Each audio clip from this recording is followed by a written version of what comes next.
Hello friends, welcome back to the new video guys. In this video guys, I am going to show you guys how to disconnect headphone to our Vivo phone guys. If you want to disconnect guys headphone to your phone, so guys you can disconnect. And guys, now let's see how to disconnect headphone to our Vivo phone guys. In this video, I am going to show you friends. So friends, now let's see how to disconnect headphone to our Vivo phone guys. And now let's see. So first of all guys, open your phone setting to disconnect headphones. And guys, scroll it, and guys you can see your Bluetooth and device setting. So guys, tap here your Bluetooth and device setting guys, and guys click on your Bluetooth setting. Then guys you can see guys we have connected this board headphone. So right side guys, setting option guys, tap here. Then guys you can see your disconnect option. So guys we will click on disconnect option.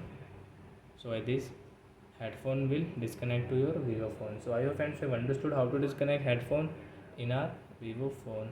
So that's it guys, thanks for watching guys. Now we will meet on guys next video guys with new topic. Bye bye friends.